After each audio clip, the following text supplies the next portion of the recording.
샬롬, 반갑습니다. 2주면 끝날 거라 생각했었는데 그 시간들이 미루어지고 또 미루어져서 한 달 반이라는 시간이 흘렀습니다. 그런데 이렇게 영상으로 주일날 여러분들을 만나는 건 오늘이 마지막이지 않을까 싶습니다.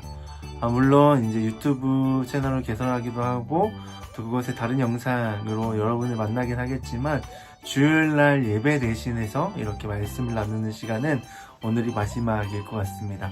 여러분들 유튜브 개설되면 뭘 해야 되죠? 구독과 좋아요, 알람 설정까지 부탁해요. 여러분, 이번 주에 우리나라에 참 많은 결정들이 있었죠. 특별히 여러분들과 관련되어 있는 참 많은 결정들이 있었는데 특히 고3 친구들을 생각할 때면 참 마음이 안타까웠습니다. 물론 여러분들의 상황들을 생각하면 모두가 안타깝고 참 힘든 시간들이겠다 생각되어지지만 특별히 고3 친구들을 생각할 때면 안타까움들이 더 많았어요. 그런데 제가 할 수 있는 게 그렇게 없더라고요. 그래서 기도했습니다. 그리고 오늘 말씀을 통하여서 우리의 모든 상황을 역전시키셔서 선을 이루어 가실 그 주님을 나누고자 준비했습니다. 여러분, 이 시간 말씀을 통하여서 우리의 어떤 상황 가운데서도 선을 완성하시는 그 주님을 경험할 수 있기를 축복합니다. 자, 오늘부터는 이전까지 나누었던 열왕기의 말씀이 아니라 마태복음의 말씀을 나누려고 합니다. 마태복음 이 성경책은 어떠한 성경이냐면 물론 이 복음서를 어떠한 한 가지 목적을 가지고 있다, 한 가지 주제로 설명할 수는 없지만 이 복음서라는 특징이 예수님이 어떠하신 분이신지를 드러내는 책이라고 이야기할 수 있는데 특별히 마태복음은 유대인들에게 예수님 메시아이심을 증거하는 책이다라고 짧게 설명할 수 있겠습니다. 물론 이 설명이 마태복음의 모든 것들을 다 설명할 수는 없지만 주된 내용이 그것이다 라고 이해할 수 있겠습니다. 그래서 오늘 우리가 읽었던 4장 이전의 말씀을 보면 1장에서는 예수님의 족보가 그리고 예수님의 나심이 그리고 그 나심을 경배하러 온 동방박사와 또 그 나심을 시기하고 질투했던 헤롯의 그 모습들, 그리고 3장에서는 세례 요한이 예수님에게 세례를 주는 그런 모습들까지 나타나는데요. 그렇게 예수님이 세례를 받으신 이후의 내용이 오늘 우리가 읽은 4장의 말씀입니다. 여러분, 지금 아직 성경을 안 읽으셨다면 지금 다시 읽고 오시기 바랍니다. 오늘 말씀은 마태복음 4장 1절에서부터 11절까지 말씀입니다. 자, 다 읽고 오셨죠?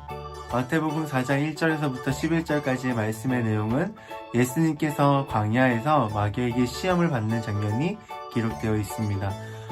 여기서 마귀는 예수님의 총 3가지를 시험하는데요. 먼저 첫 번째는 40일 동안 금식하신 예수님께 돌을 떡으로 바꾸어 먹으라 라는 시험을 합니다. 예수님의 굶주림을 이용한 시험인 것입니다. 예수님은 충분히 돌을 떡으로 바꾸어 드실 수 있는 분이셨습니다. 그럼에도 예수님은 뭐라고 말씀하시냐면 이렇게 말씀하십니다. 사람이 떡으로만 살 것이 아니요. 사람이 떡으로 살아가는 건 맞지만 떡으로만으로는 살아가지 못한다라는 것입니다. 무슨 말이죠? 떡을 공급하시고 떡을 통해서 우리에게 힘을 주시고 능력을 주시는 그 하나님의 은혜로 살아가는 것이다. 그러니까 전적으로 우리가 살아가는 그 근거는 떡에 있지 않고 하나님께 있다라는 것을 의미하는 것입니다. 그래서 예수님은 이렇게 말씀하심으로 사단의 첫 번째 시험을 통과하십니다. 두 번째는 하나님께서 자신의 백성을 돌보시겠다라는 시편의 말씀을 인용하여 사단이 예수님을 시험하는데요. 예수님을 성전 높은 곳 꼭대기에서 뛰어내리라 라고 이렇게 시험을 합니다.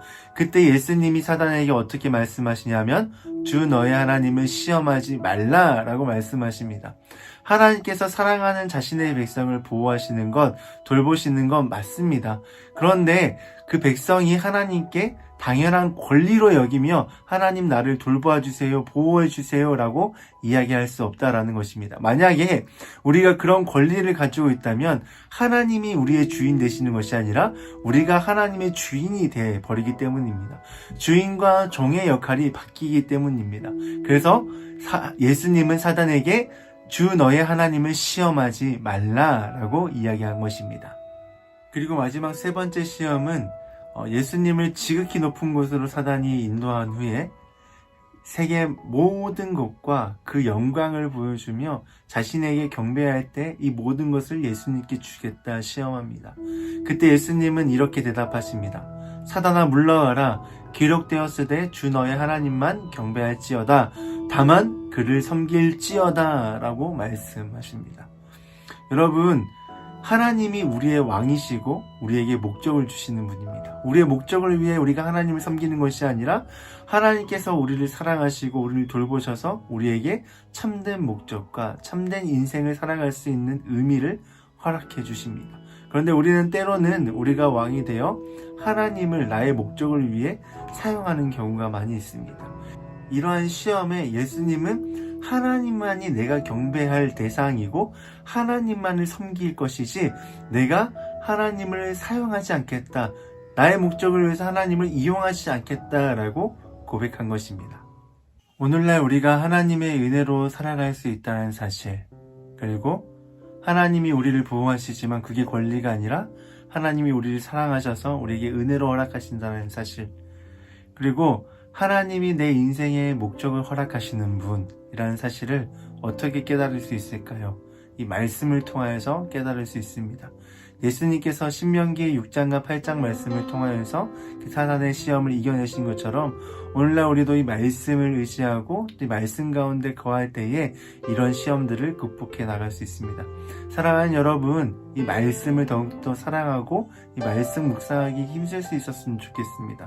그래서 정말 예수님의 모습과 같이 이 땅 가운데서 하나님을 증거하고 또 하나님을 알리며 또 하나님의 사랑을 나누는 그런 귀한 사명자의 역할, 예배자의 역할을 감당할 수 있는 저와 여러분 될 수 있기를 주님의 이름으로 축복합니다. 이제 말씀을 정리하겠습니다. 마태복음에서는 예수님께서 이 시험을 승리하심으로 우리를 구원하실 수 있는 메시아이심을 다시 한 번 더 증거합니다. 여러분, 그렇습니다. 예수님을 믿어야 되는 이유가 바로 여기 있습니다. 우리의 힘으로는 승리할 수 없지만 이 모든 시험을 이기고 극복하신 예수님을 의지할 때, 또 예수님을 주인 삼고 예수로 살아갈 때 우리는 이 시험을 극복하고 이겨낼 수 있습니다. 이 말씀을 통하여 예수님을 더욱더 깊이 체험하고 그 예수님을 사랑함으로써 또 예수님으로 살아감으로써 이렇게 우리에게 주어진 이 시험들, 또 우리에게 주어진 이 유혹들을 이겨내서 정말 하나님께서 예비하신 그 하나님의 나라에 들어갈 수 있기를 주님의 이름으로 축복합니다. 그러면 다음 주에 진짜로 만나요.